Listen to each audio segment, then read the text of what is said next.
Hi, everyone, and welcome to the 5th episode of the Albums Only podcast. My name is Alan Beavers. Along with me, as always, is Jacob Slater, and today we are going to talk about the inimitable Leonard Cohen, and we're going to be talking about, more specifically, the 1967, maybe even 68 album. It was released right around December of 1967, the Songs of Leonard Cohen. Jacob, initial thoughts on Leonard Cohen and all the goodness there within? Leonard Cohen, obviously one of I think considered one of the greatest lyricists of the 20th century. A titanic figure, I guess, in that singer-songwriter field that came about in the 1960s and 70s. And he's a artist that I'm aware of. I've heard his stuff. He's not someone I usually go to when I listen to music. He's not someone I've had experience with much in the past. So the chance to go over his debut album, I think it was very important. I think choosing an album to go over next. Well, I think too, the interesting thing about Leonard Cohen here is there's actually I found our trend of callbacks. I found a couple of really, interesting things. I think I see Leonard Cohen. I also see in David Bowie and Prince, which is really kind of neat. Again, the common threads that we weave. So it's the odd numbered episodes seem to have at least some common threads that I'm seeing. And so when we talk about him in his career and everything else, I think we're going to find some of those things ring true. The first time I was aware of Leonard Cohen actually was, I want to say it was like a Rock and Roll Hall of Fame induction ceremony. Oh, cool. Which I've seen a couple of them. I believe it was obviously the year that Leonard Cohen was inducted. And I believe the performer, who I can't recall at the moment, did a cover of Hallelujah, which is of course. Yeah, the pinnacle Leonard Cohen song. And I believe at first that led me to Jeff Buckley. Yes. Cover of Hallelujah is probably as famous or maybe even more famous than Leonard Cohen's. Yep, and that's a great point. I think you're right, and that's actually the first time that I ever heard of Leonard Cohen was actually, God, this is not going to reflect well on me. I was watching The O.C. back when I was a wistful teenager, and that was played. Hallelujah by Jeff Buckley was played. I'm pretty sure that was the case. And I fell in love with Jeff Buckley then, and then, of course, by proxy, knew of Leonard Cohen. Didn't really investigate him then as much as I should have. Too interested in Jeff Buckley at the time, but that was my first introduction to him. So I at least was familiar in a very roundabout way with him. Oh, by the way, Jeff Buckley's album, Grace, I think we need to make that yeah, episode at some point, because that's a great album. That is a wonderful album. But yeah, I mean, I have several albums of his in my music collection. I think the one that I've most recently listened through was, and we were talking about this prior to recording, Death of a Ladies' Man, which I believe came out in 1978 or 79. It's a very kind of strange album to kind of take a first step in. But at the time, and I've talked about this as well, I had just recently been given a biography of Phil Spector, who you guys might know as the murderer, but who was at one point known as a famous record producer. Right. And that is the album that Phil Spector worked with Leonard Cohen on, and it was a kind of famously bad session.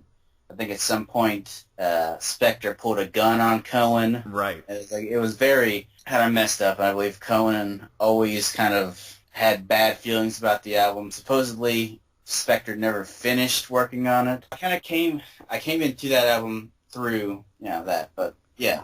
Well, that's great. That's a great point. So let's, obviously the album that we're talking about is Songs of Leonard Cohen, and it's his debut album. I mean, it happens often that, with great artists, their best work is their first one. I'm looking at you, Interpol.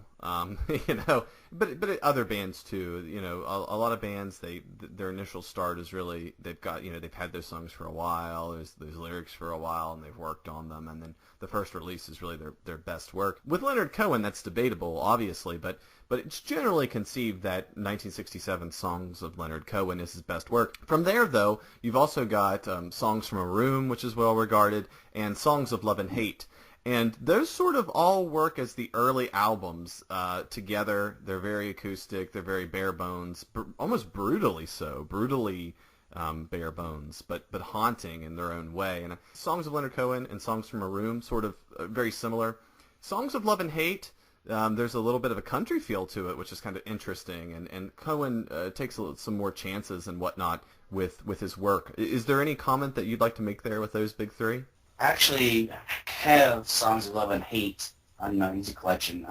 That album is noticeable to me mainly for one of these songs on that album. I believe it's the first one, Avalanche, was covered by Nick Cave and the Bad Seeds off of, I believe, their first album, Your Funeral, My Trial, I think it's called.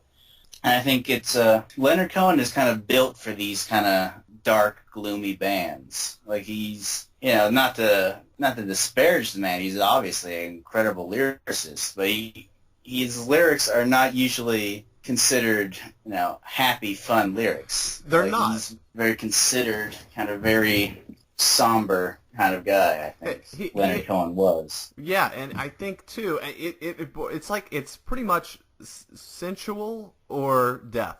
I mean, those are really the two big things, sex or death, really.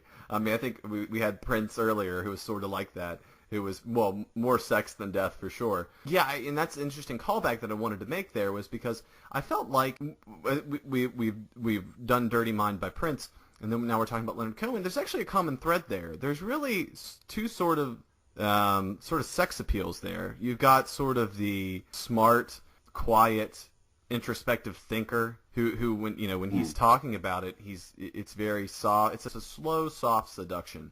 And Prince, it's just like a, hey baby, let's go for a ride sort of thing.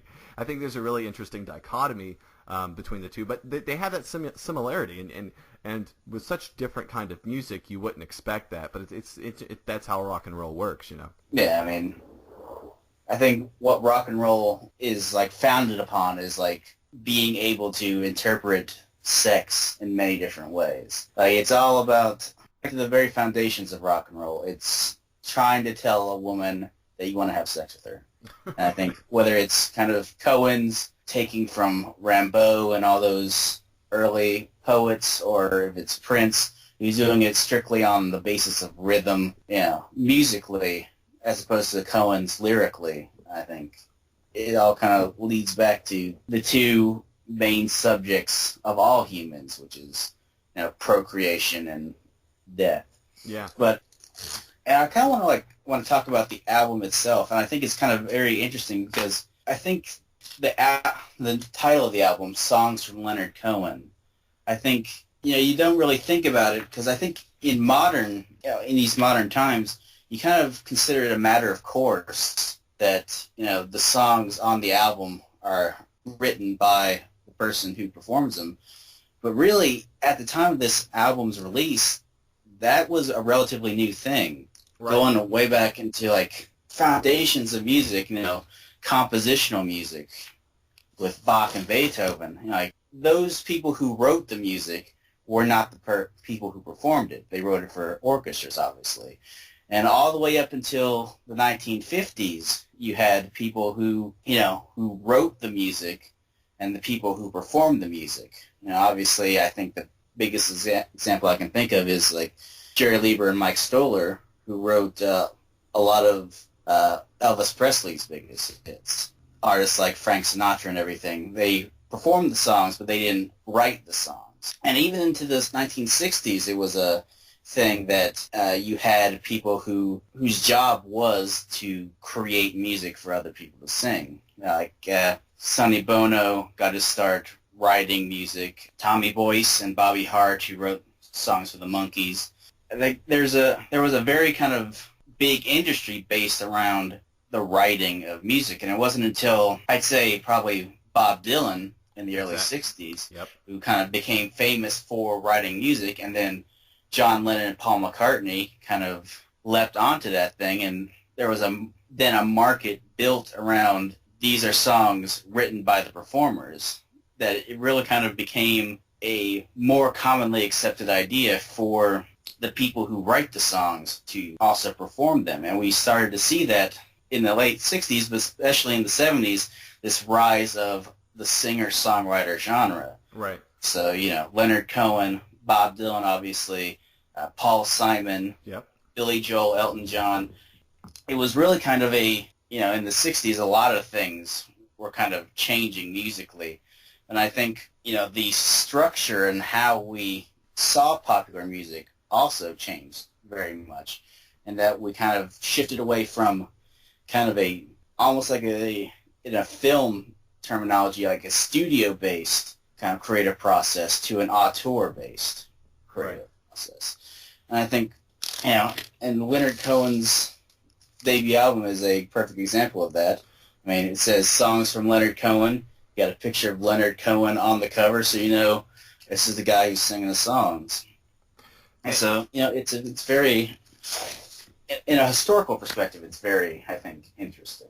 Right. Well, and to continue on here with the discography, I mean, this is interesting. I mean, you raised that point. It's a great point. And it's also Songs of Leonard Cohen, Songs from a Room, Songs of Love and Hate. So it's, in the albums, it's got Leonard Cohen. It's got, his mug on the front of every one of those.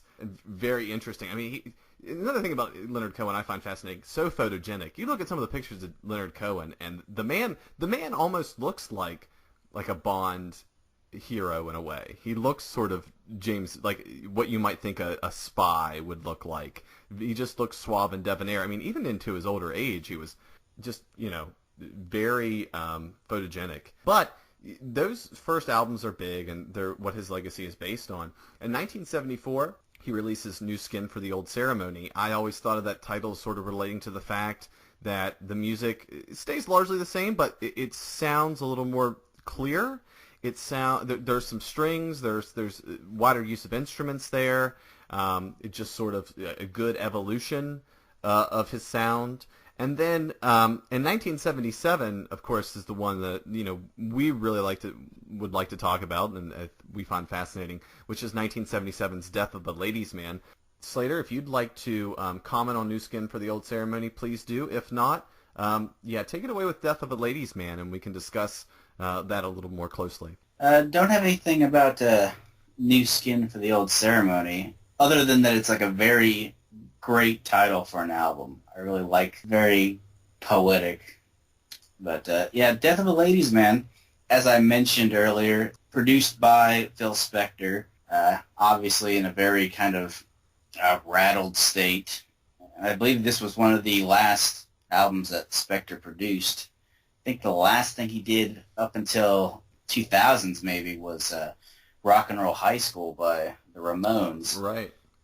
But Death of the Ladies' Man, I mean, obviously, I think you can tell, I've heard it said that Spector had not completed production on it, and you can kind of tell, I think, listening to it, that it doesn't feel quite right. Like, the mixing kind of feels a little bit off. Well, that's really and it's not across the universe. Well, this is really interesting to me because I agree with you, but it's also like that's true, but it's also true that it's like super produced. Like it's produced to the nines. There's the wall of the Spector wall of sound is in full blast here. In that way, it's a very unique album, as I think we'll probably talk about on Songs of Leonard Cohen. Cohen is a very kind of minimalist musician when it comes to his work. He kind of, if there's like anything other than his voice and a guitar in a song, it tends to like end up kind of in the background. Here, it's all out in front. He's kind of like got this full sound that he's never really had before. And it's definitely interesting. It's definitely interesting to hear Cohen kind of go for this big, larger-than-life sound. Even if it doesn't quite work as well as maybe people would like, It's definitely like a change of pace, and obviously, track number 6, "Don't Go Home with Your Heart On."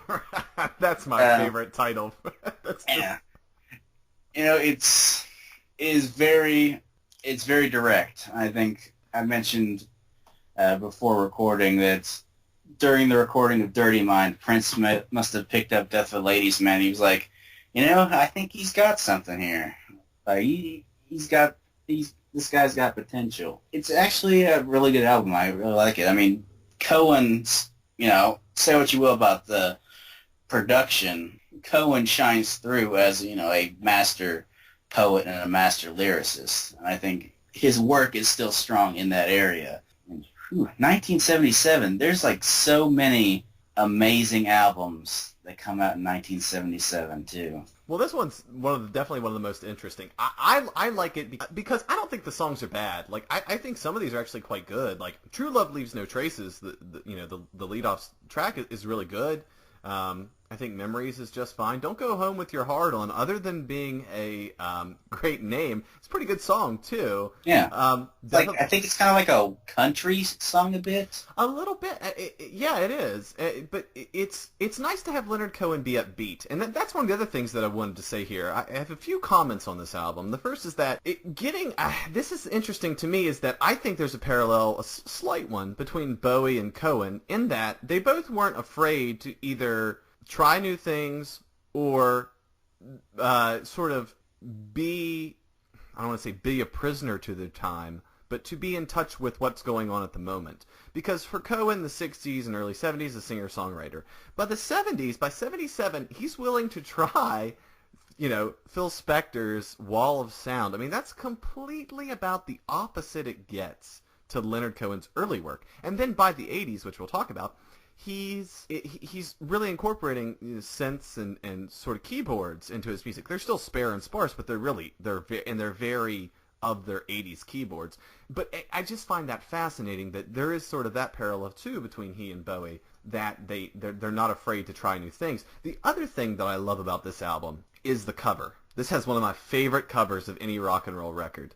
There's something about that Leonard Cohen slight smile, like a man who is living it up every night and just cool as a cucumber. It's such a picture of its time, and it's just, I don't know, it's perfect. I don't know, there's something about the album cover I just love. Like it wasn't even planned. Like he just found a picture of himself. Well, he just turned to the camera and had that slight smile, like, what's up? You know what I mean?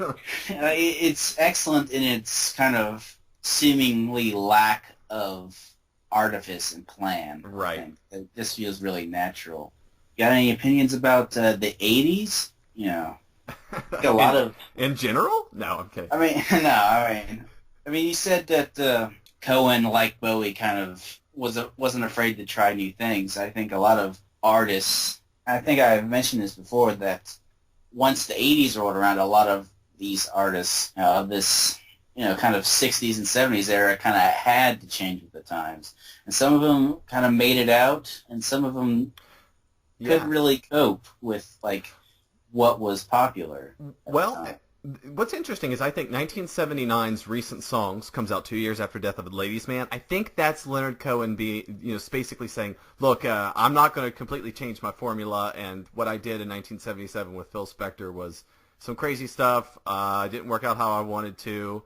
I think he once called it, grotesque but semi-virtuous, Death of a Ladies' Man. Recent Songs is sort of like a return to form in a way. It's just like a quick, in my mind, it's a quick hitter that says, hey, I haven't really changed, I'm still here. And another thing, too, is you can almost divide Cohen's work into three sections, and I think it's really his voice. By the early 2000s, his voice is so worn and gravelly. And the early stuff, it's actually...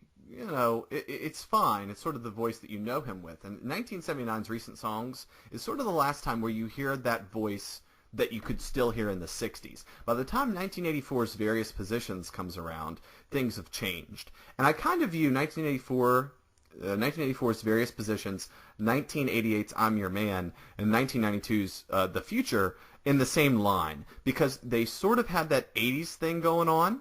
and they sort of have Cohen's voice somewhere between the youthful but still a little coarse 60s, 70s voice and the completely gravel bottom whiskey and cigar of the 2000s. And so I kind of view those three albums in the same, in the same grouping. In various positions, 1984, we first start to see sort of the keyboards, sort of like the more synthesized sound. And, of course, it has Hallelujah on it, which is its big draw. In 1988, I'm Your Man. That's a really good album. It has Everybody Knows on it. It also has First We Take Manhattan, which is another very popular song of his.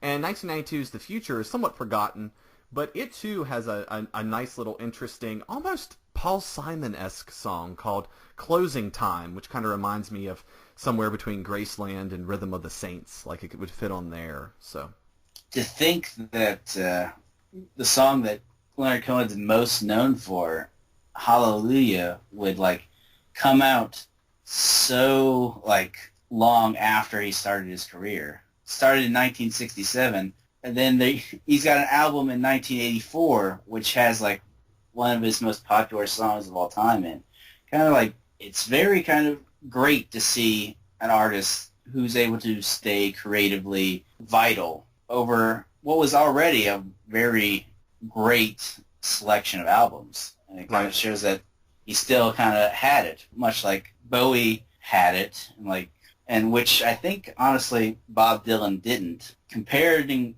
the two, Bob Dylan was obviously more popular in the beginning, but he fell, I think, a lot harder around the 1980s, whereas Cohen, although his voice kind of deepened, he didn't change as drastically, and thus was able to maintain a certain level of quality that. Yeah, I think, and then you move on from there.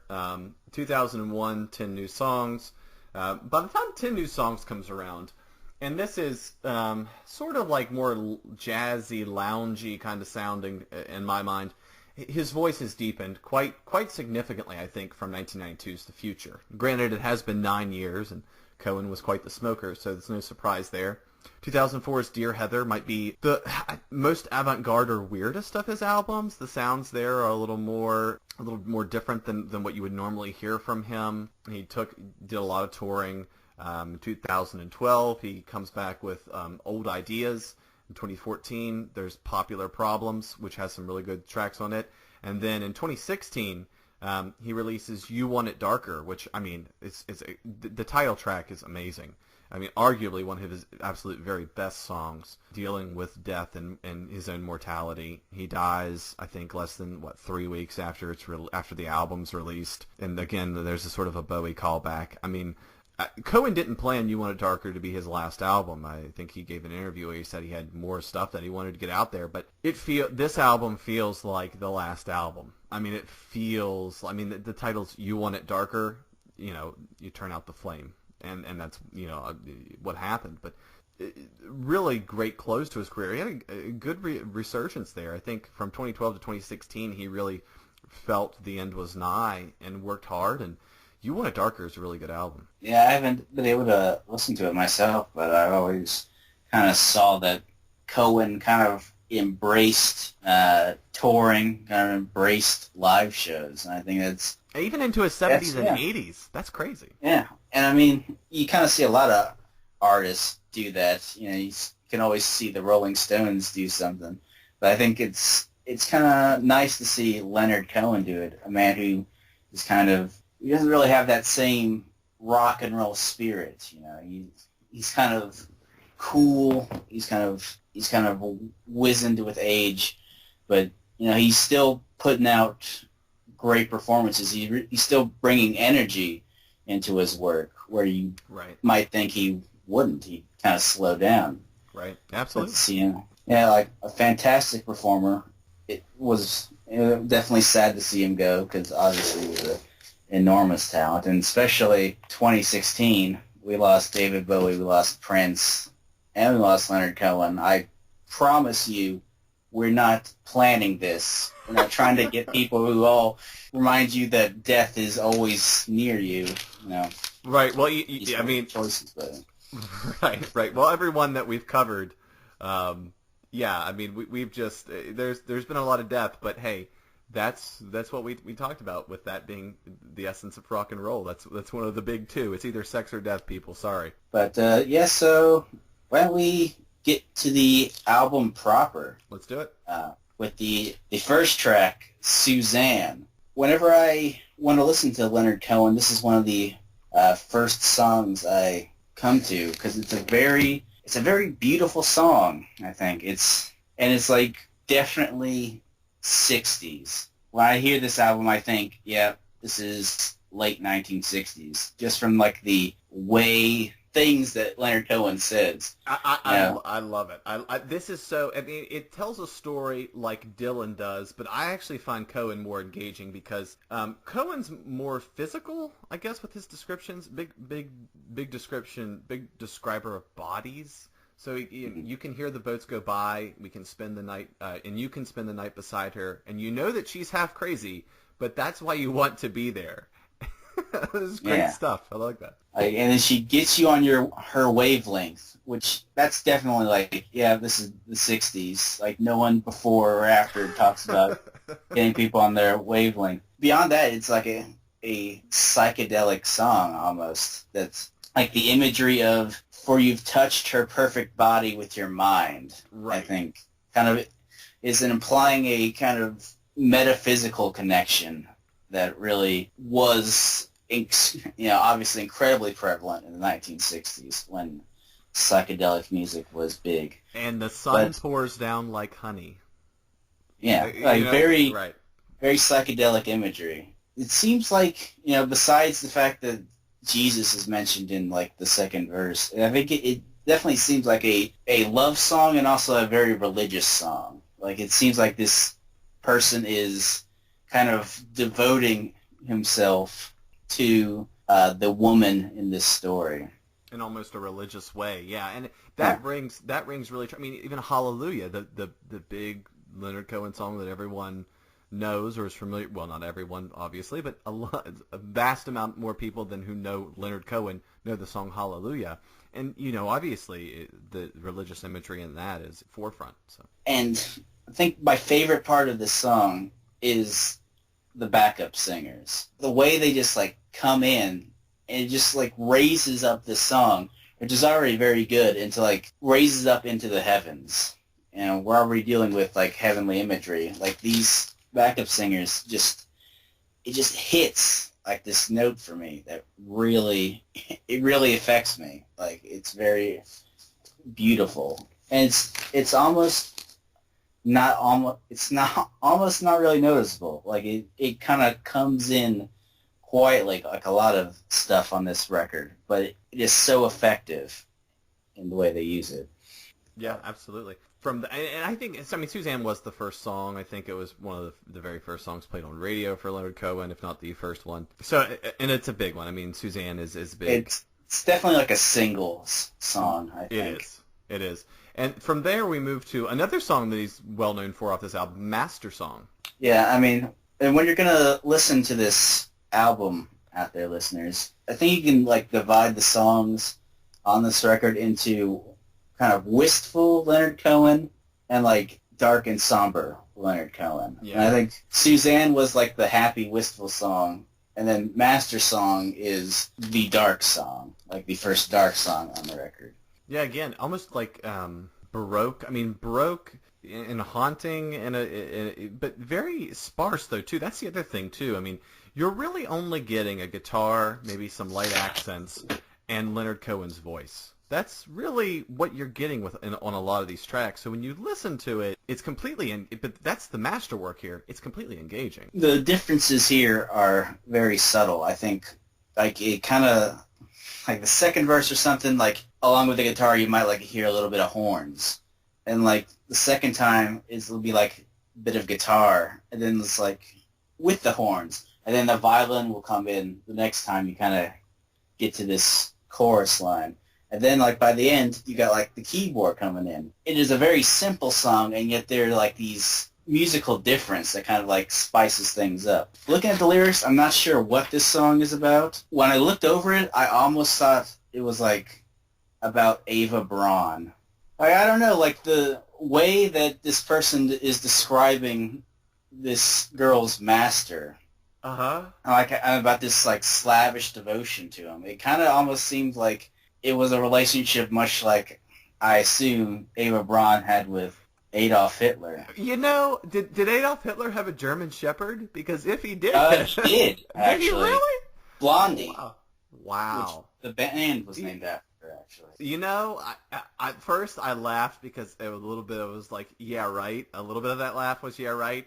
But I'm looking at the lyrics right now, and I got to tell you, that is a really interesting and not outside the realm of possibility for Leonard Cohen. I That's mean, really Fifty fascinating. Ava Braun could also maybe be like Death or something. Sure, sure. Like she's like Death is like talking to this girl who's kind of like lost this kind of attention of this master. You know, I loved your master perfectly. I taught him all he knew. He was starving in some deep mystery like a man who is sure what is true.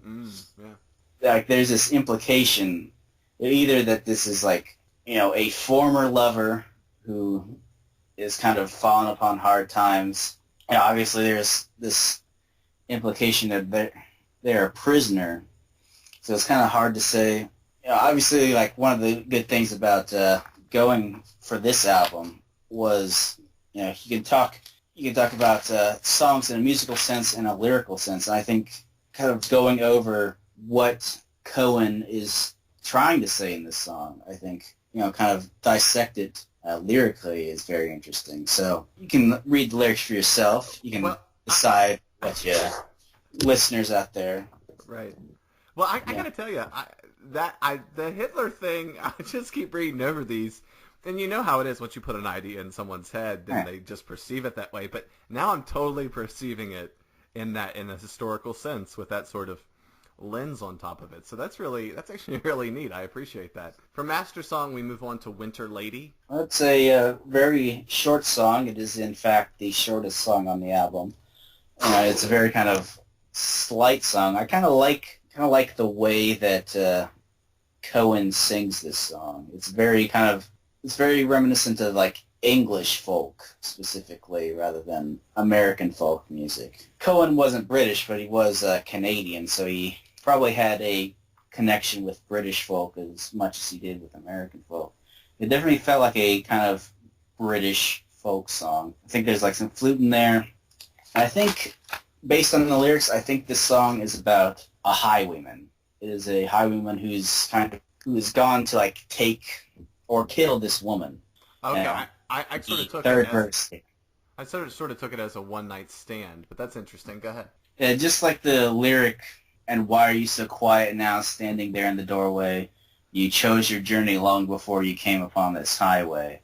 Kind of like saying, like, well, it's your own fault you're here. You know, he's kind of like reminiscing about a woman that he used to know that might remind him of this woman. Obviously open to interpretation. I think, I'm just a station on your way. I know I'm not your lover, which I think is a implication that, you know, some dirty mind is going on. Yeah, I would say that she might be engaged in the world's oldest profession, and that he might be sort of a wanderer, or what we might today think of as like a trucker.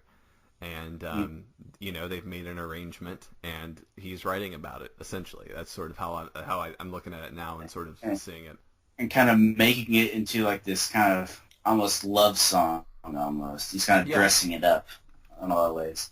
Talking about the oldest profession, the Stranger song, the next song on the album, is also a song that deals heavily with sex. Not necessarily sex for money, but healthy sex. It's kind of like the lyrics of this song. I think this woman is in a string of failed relationships. Her lovers are all wanderers. He uses imagery of gambling, Wild West. These people are just kind of like rolling, and this woman is kind of forced to reconsider her life when all of these loves kind of end up sour, and they kind of leave. I told you when I came I was a stranger. Obviously this is another one for song. I think it might be the darkest song on the album. just like in basic content, not like stuff you like kind of infer. It's a very depressing song. Also very beautiful in its like imagery. I like the line, "He was just some Joseph looking for a manger." Well, that moves on to a very interesting song, almost theatrical or of circus-like quality, Sisters of Mercy. This has some really interesting touches on it. What are your thoughts on that? Yeah, I like the, what you would call it, like a concertina or something, but like the kind of circus-like stomp that goes through this song. What the Sisters of Mercy are, I assume they are implied to be angels. Seems like Leonard Cohen is saying, he's making confessions to them. They're kind of laying hands upon him and kind of relieving his ease and tension. When it comes to Leonard Cohen, I think sex and death are a frequent kind of companion to his frequently his kind of basis for lyrics. But I think in this record, I'm really kind of seeing his kind of focus on religion and religious imagery. It didn't really come up until I started like reading these lyrics, but I think he kind of quite often returns to religious imagery and kind of, he doesn't always like treat them in the same way that a religious person would, but I think he does constantly kind of come back to it. Very kind of easy song. I like the circus stomp of it. All right, and then we move on from there. I have to say, I mean, at this point, you sort of, I mean, this is sort of the thing that we keep coming back to is the religious imagery. Too, I think it just needs to be pointed out here that that's, again, so vital to who he is. I mean, even up until his death, obviously, it makes sense in that context. But here, it just continues on. And it continues on to what is probably my favorite song on the album, So Long, Mary Ann. This is, you want to talk about the backup vocals being so important. The way that the chorus, it works here is beautiful because you have Cohen almost spoken word, and then you have the chorus that's sort of like a choir almost in the background, and they play off each other so beautifully. It's such a great song. Yeah, I mean, you got like this heavenly background singers, and yet the song itself is almost like a drinking song. Very kind of simple. It's easy to kind of rev yourself up to. Chorus is like, anytime you listen to the song, you want to sing along to that chorus. Now, so long, Mary Ann. Yes. Like, it's just like you want to go like, yeah! Like I'm singing this song. It's kind of fun to try to memorize what words Cohen says and when he says it because he deliberately has a different pace than the background. I think it's great. I love that. I love how they play off each other there. Yeah, and I mean, lyrically, it's kind of like a lost love song. This guy is saying so long to Mary Ann, who's kind of left, who's either left or has passed away, and he's kind of having to deal with it. I was going to say, it's so interesting because Leonard Cohen is such a rake. He is such a charmer. And it just, the first line, I mean, the first set of lyrics here, come over to the window, my little darling. I'd like to try to read your poem. I used to think I was some kind of gypsy boy before I let you take me home. It's so, I mean, it's always so, it's seduction, really. I mean, it's not only seduction in Cohen seducing the listener, but it's seduction in Cohen with the subject. Yeah, like he's seducing himself with the way he's writing. But this whole song is like filled with great lyrics. I especially like the almost last two. Like your letters, they all say that you're beside me now. Then why do I feel alone? I'm standing on a ledge, and your fine spider web is fastening my ankle to a stone. For now, I need your hidden love. I'm cold as a new razor blade. You left when I told you I was curious. I never said that I was brave. It's so good. It's like, it's so, you know what he's saying, but he's saying it in a way that you've never really thought about saying it. Right. You know? Like the coldness of a razor blade. It's a very interesting, it's something you don't really think about until. Like you can say like, oh, I'm kind of anxious, like I'm apprehensive, but a lot of people won't like immediately think, oh, I'm as cold as a new razor blade. It's very easily to visualize imagery. And when we talk about singer-songwriters, obviously the most famous one was Bob Dylan. I think that in terms of songwriting, I think Cohen might have an edge on Dylan. I think Dylan tended to be like a lot less visual when, in his songwriting as compared to Cohen. Yeah, I think Dylan told some interesting stories. I think Cohen sets the mood with the lyrics better, honestly. Yeah. I mean, maybe it's because we're biased here because we're looking at Cohen's lyrics, and if we, when we do a Bob Dylan album, which let's face it, that's inevitable.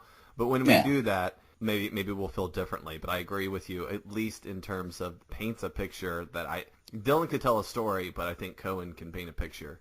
And just one more thing about this song, it might have like my favorite vocal moment for Cohen on this entire album. The way his voice kind of cracks, or maybe just kind of lilts when he says, just when I climb this whole mountainside to wash my eyelids in the rain. And the way his voice kind of like peaks a bit when he's saying eyelids.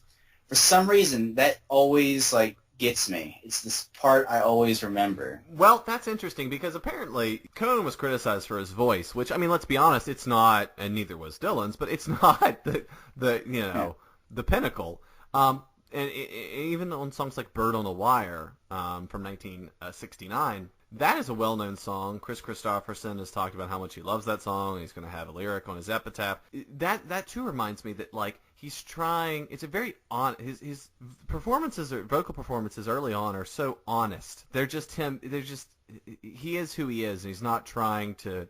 He's just doing the best he can. So it's really interesting to hear that, and it still works so beautifully. It's just so naked and honest, which is Leonard Cohen in a nutshell. Yeah, I mean, Suzanne and So Long Marianne are like the two songs that I'll always go back to when I want to listen to Leonard Cohen, because it's such an amazing song.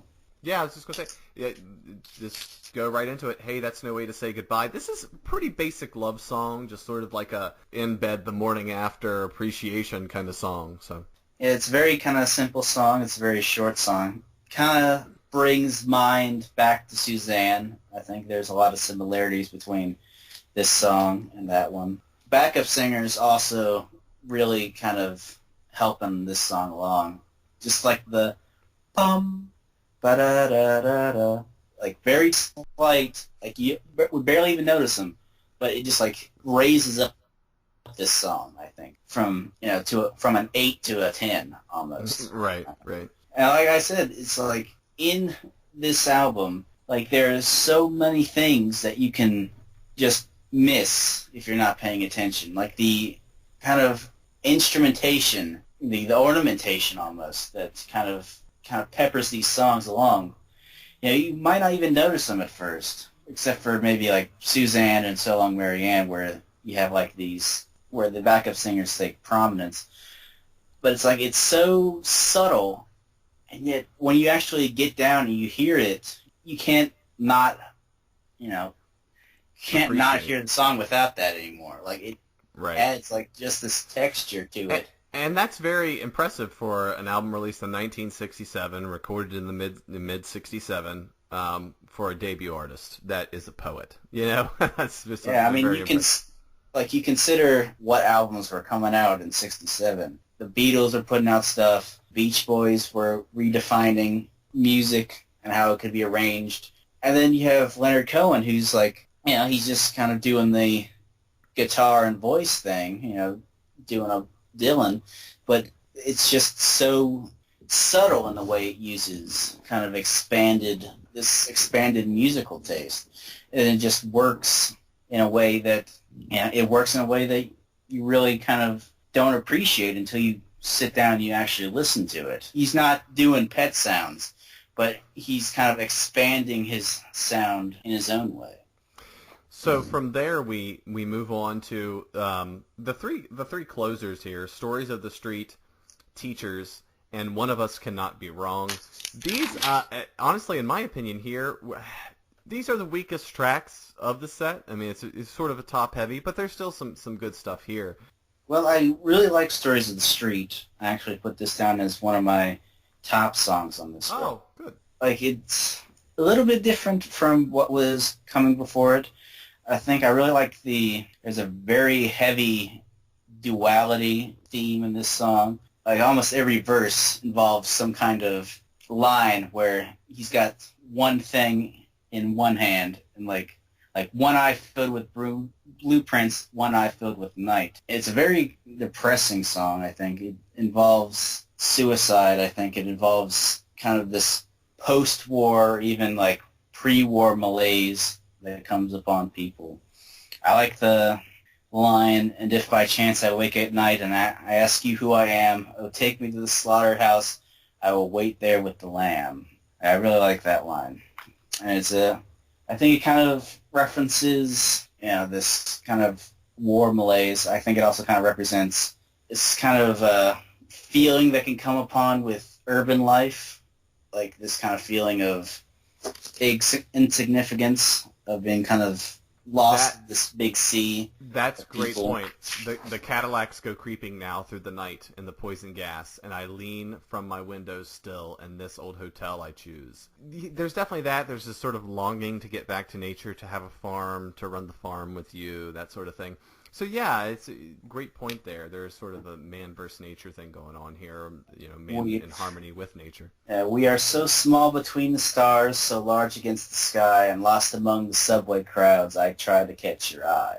It's definitely like this song where Cohen is kind of lost in the urban environment. Like it's not just lost in like a physical sense, but like in a metaphysical sense, where there's just like so many people. Life is like so busy and abundant that it can be very hard to kind of find who you are, and to find other people in that way.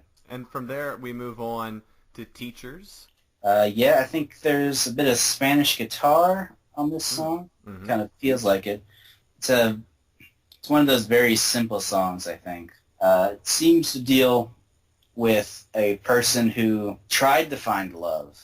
He's looking for a teacher of the heart. Everybody he kind of comes up to kind of says, no, girls reject him. And then at some point, he kind of goes through this transformation, and he becomes like a callous figure. He is driven by hatred rather than love. And yet he is always kind of hoping that he's going to be loved, that he's able to find love. But I think the implication of the song is that he's kind of lost that ability forever. He's searching for love, and then like he says, I ate and ate and ate, so I did not miss a plate. Well, how much do these suppers cost? We'll take it out in hate. I spent my hatred every place, on every work, on every face. Someone gave me wishes, and I wished for an embrace. I think this song is about kind of a person who is grown jaded, who's kind of lost when met with rejection, kind of responds with disgust and hatred, but is, kind of remorsing that fact in hindsight. And we move on from there to the closer, One of Us Cannot Be Wrong. Your thoughts on that one here while we wrap it up? I think this is I got this down here as a kind of return to a more wistful Cohen as compared to like the darkness of Teachers. It's also, I got it down as like one of my favorite songs on the track. It's a very kind of interesting song. Again, deals with kind of this lost relationship here, that this person is kind of lost this woman, and then like he's meeting all these other people who have also been in a relationship with this woman, who have kind of been ruined by a relationship as well. And I like this line, I heard of a saint who had loved you, so I studied all night in his school. He taught that the duty of lovers is to tarnish the golden rule, which is a very, very kind of like suggestive line. Kind of really paints the picture of like how Cohen views relationships in this song, or at least how his subject in this song views relationships.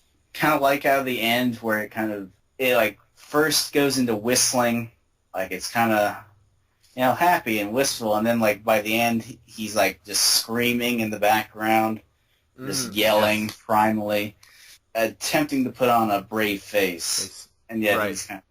he can't. Like the whole kind of song really kind of paints a good picture of a relationship. Like even the title, "One of Us Cannot Be Wrong," Implying that I'm not wrong. yeah, it's a very kind of harsh kind of view of romance when compared to like the first track, Suzanne, where this man is kind of lost in this woman.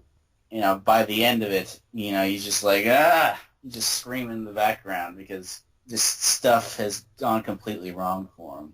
Right, right. Well, it's such. I mean, it just goes to Leonard Cohen that he can play all these sides so beautifully and perfectly and interestingly, and rapture the listener in them. And we can sit here and we can pick over these lyrics and we can say, well, look, he's capable of this and he's capable of that, and he can express this point of view, and he's sort of used this sort of analogy, and he's sort of looking at it through this lens, and it's just, and that's his first album. I mean, granted, he's 33, 34 by the time this is released, but I mean, that's amazing. I mean, it's just, anyone who heard this album then, back in 67, 68, must have known that this was just the beginning for someone as talented as he was, and had a very, long and successful career, really. I mean, he had books of poetry which sold well.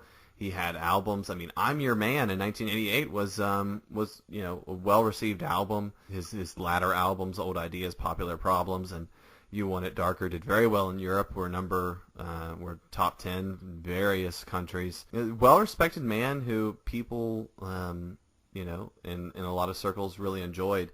And, it's unfortunate he's gone, but he had a good life and he gave us lots to enjoy. So I think that as a musician, if I was a musician, I think like the best thing that I could think of to go would be the knowledge that I have put out so much material that people enjoy.